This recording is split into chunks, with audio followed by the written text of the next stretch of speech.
Assalamualaikum warahmatullahi wabarakatuh. Perkenalkan, nama saya Cindy Rahmayanti dengan NIM S1S1 23002 dari jurusan Teknik Informatika Universitas Saloleo.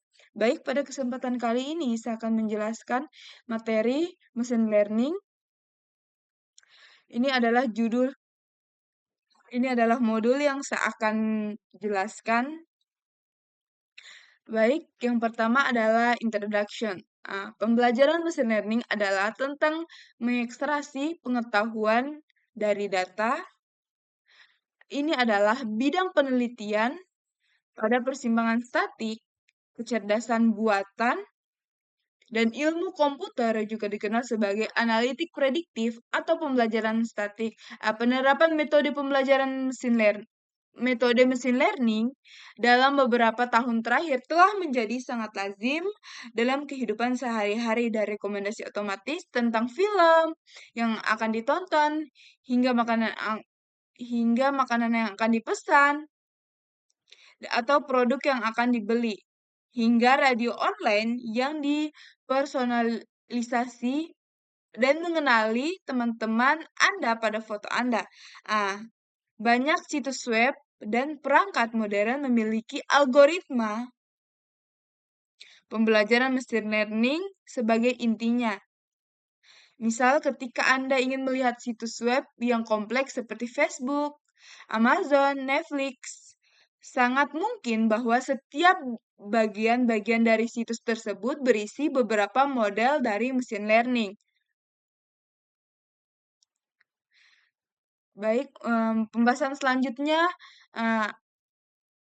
apa itu machine learning? Di sini, di masa awal aplikasi cerdas, banyak sistem menggunakan aturan pengkodean tangan berupa keputusan seperti if dan else untuk memproses atau menyelesaikan dengan masukan pengguna. Bayangan sebuah penyaring spam yang tugasnya adalah memindahkan pesan email yang masuk yang sesuai dengan folder spam.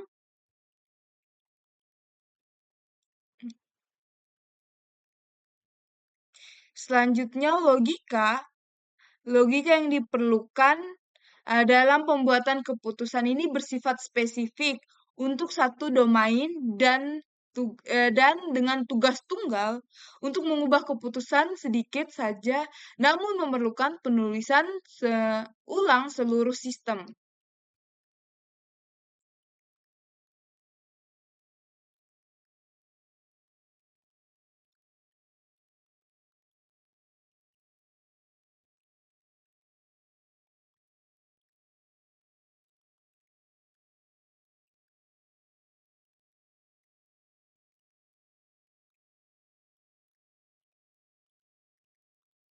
Yang kedua, merancang aturan membutuhkan pemahaman mendalam tentang bagaimana keputusan seharusnya dibuat oleh seseorang pakar. Salah satu contoh di mana pendekatan berkode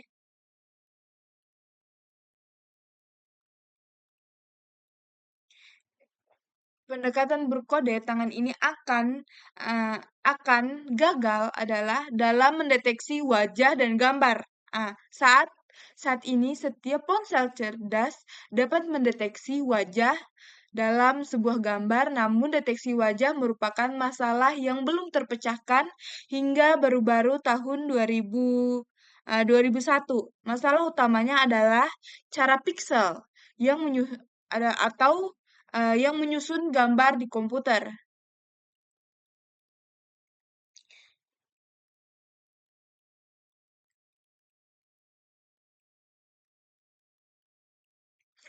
Hal ini menarik untuk dicatat tentang contoh-contoh bahwa meskipun input-outputnya terlihat cukup mudah, proses pengumpulan data untuk ketiga tugas ini sangat berbeda. Meskipun membaca amplop itu melelahkan, itu mudah dan murah.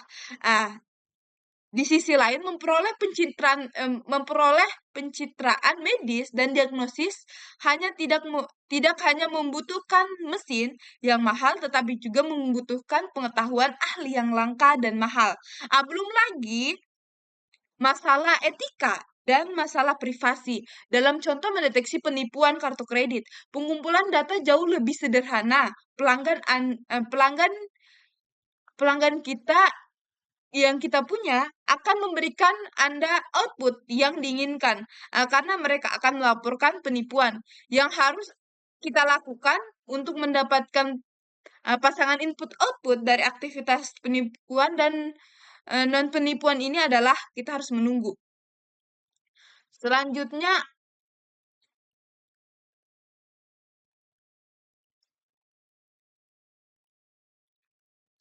kita masuk di mengetahui tugas dan mengetahui data.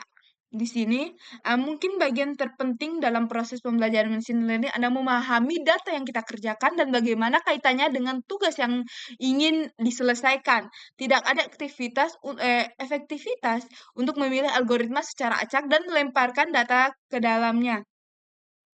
Perlu memahami sebelum Anda untuk membangun model, setiap algoritma berbeda dengan jenis data dan pengaturan masalah seperti yang paling cocok untuknya. Untuk saat kita membangun solusi mesin learning, kita harus menjawab dan setidaknya kita mengingat pertanyaan-pertanyaan berikut. Yang pertama itu pertanyaan yang ingin dijawab adalah apakah kita langkahi dulu untuk ini. Selanjutnya kita masuk di apa apa itu Python. Di sini Python telah menjadi bahasa pengantar untuk banyak aplikasi dalam ilmu data. Ia menggabungkan kekuatan bahasa pemrograman bertujuan umum dengan memudahkan penggunaan bahasa script khusus domain seperti MATLAB dan RPython. Memiliki pustaka untuk memuat data, visualisasi, statik, dan pemrosesan bahasa alami, pemrosesan gambar, dan banyak lagi.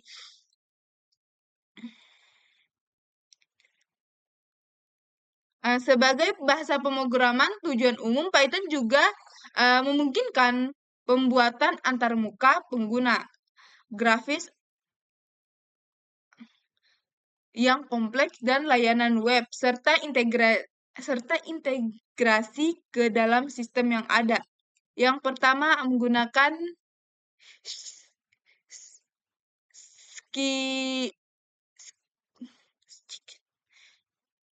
Scikit-learn. Scikit-learn ini adalah proyek sumber terbuka, artinya gratis digunakan dan didistribusikan. Yang kedua itu kita melakukan instalasi Scikit-learn.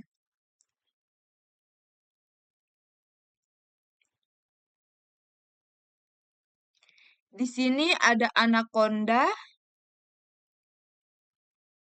Lalu yang kedua ini ada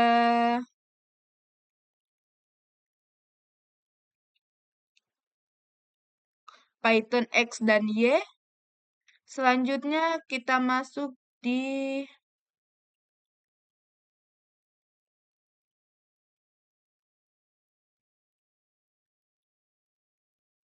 pustaka dan alat, essential libraries dan tools.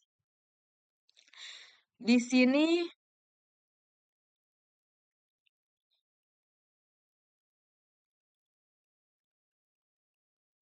memahami apa itu Scikit-learn dan cara menggunakannya itu penting, tetapi beberapa pustaka yang meningkat pengalaman Anda tidak penting.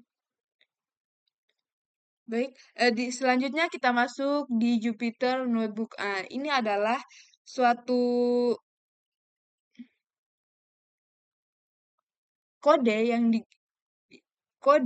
yang digunakan dalam melakukan pengkodingan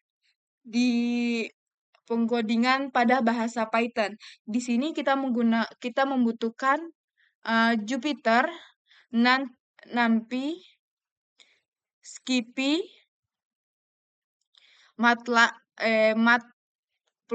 Matplotlib, Pandas, mGren. Nah, di sini selanjutnya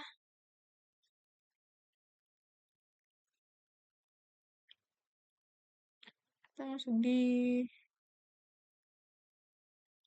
baik, kita masuk di langsung saja kita masuk di tulip.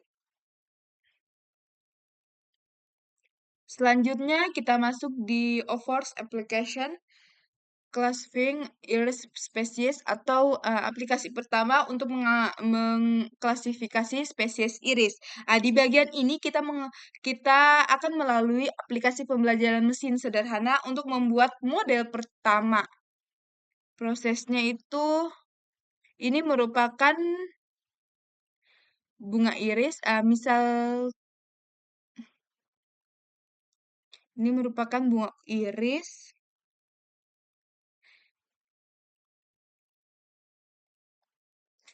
Kita masuk dulu di teorinya.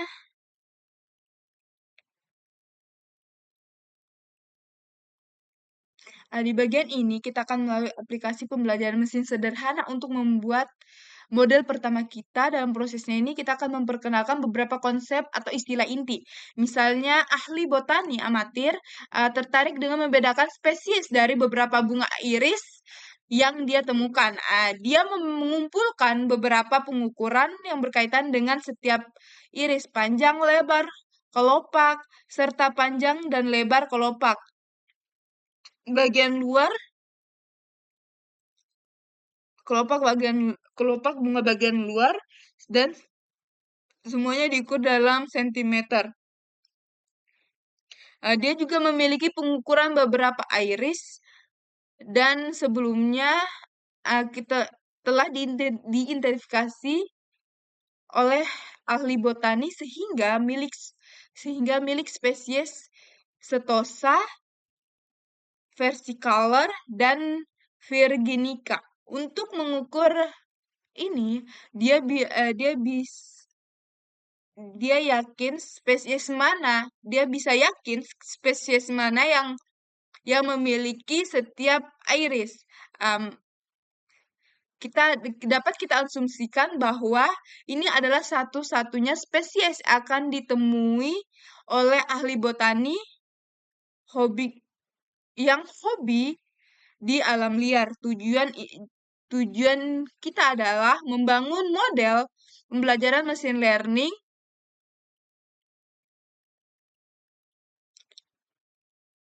yang dapat belajar dari pengukuran iris-iris dan spesies yang sudah diketahui sehingga kita dapat memprediksi spesies untuk iris yang baru. Karena memiliki pengukuran yang kita ketahui spesies irisnya yang benar, ini adalah masalah pembelajaran yang terawasi. Dalam masalah ini, kita ingin memprediksi salah satu dari beberapa opsi spesies iris. Ini adalah contoh masalah klasifikasi. Untuk output, mungkin spesies iris yang membedakan disebut kelas. Setiap iris dalam dataset termaksud dalam salah satu dari ketiga kelas. Sehingga masalah ini adalah masalah klasifikasi 3 kelas. Untuk output yang diinginkan untuk salah satu titik data tunggal sebuah iris adalah spesies bunga ini. Untuk titik data tertentu, spesies tempat adalah disebut labelnya. Adapun kode Python-nya, ini adalah kode Python. Di sini saya juga sudah membuat kodenya, mulai dari load data hingga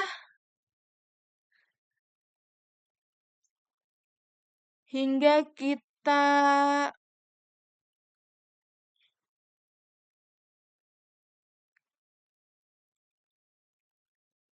hingga dievaluasi model. Kita coba lihat dulu untuk hasilnya. Ini merupakan hasil dari klasifikasi bunga iris.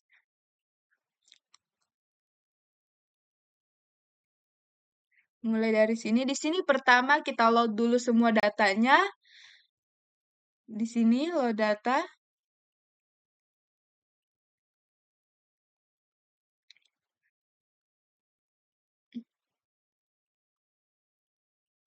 Di sini ada target namanya, Setosa, Versicolor, dan Virginica. Ada visualisasi.